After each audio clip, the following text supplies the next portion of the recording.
l'Afrique doit impérativement apprendre à mieux négocier ses contrats et ses accords avec les partenaires, notamment les partenaires étrangers, parce que l'Afrique perd beaucoup de ressources, beaucoup d'argent dans de mauvaises négociations. Les négociations concernent 4 choses dans notre conception ici, dans notre préparation. Nous avons les négociations sur les ressources naturelles, les négociations sur les investissements, les négociations sur le commerce et les négociations sur la fiscalité. Dans tous ces 4 domaines, l'Afrique perd beaucoup. Vous imaginez un peu notre pétrole, nos ressources gazières, nos ressources minières, forestières, maritimes, etc. Nous les négocions parfois sans préparation, parfois sans des experts, parfois, n'est-ce pas, de manière désordonnée. Parfois, nous signons simplement des contrats. Donc, ce sont autant de choses qui nous conduisent à organiser ces séminaires de renforcement des capacités en matière de négociation. On se trouve figé dans les conditions des années 60.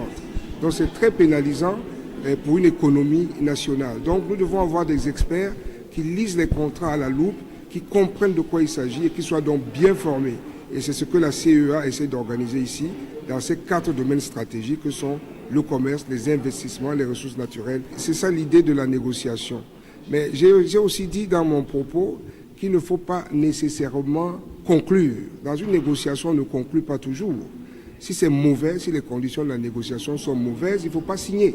Or, nous signons beaucoup par nécessité. Il faut signer, il faut le contrat, et nous signons dans n'importe quelles conditions. Donc, il faut refuser certaines négociations. Et à l'ouverture, j'ai cité le cas d'un État africain qui a négocié, n'est-ce pas, ses ressources, disons, halieutiques en mer, ses ressources de pêche, n'est-ce pas.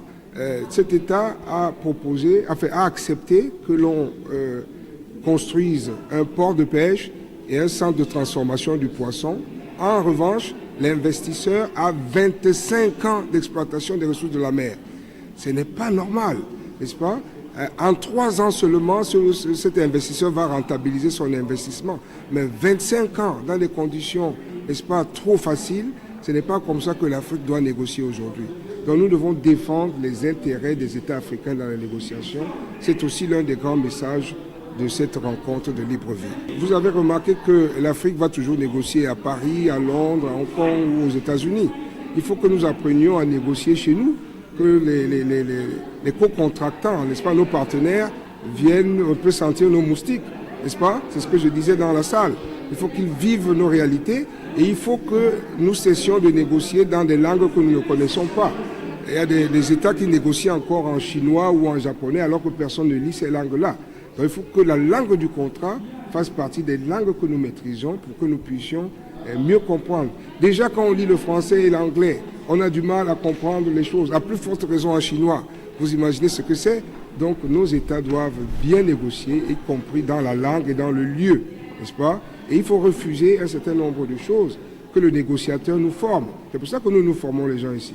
Parfois nous allons dans les négociations et c'est les négociateurs qui la veille nous font une formation rapide. Cela ne doit pas être accepté. Il faut que l'Afrique se forme. Chaque pays doit songer à former ses enfants. Et nous, à la CEA, nous essayons d'aider les États à renforcer les capacités des experts et nous allons le continuer.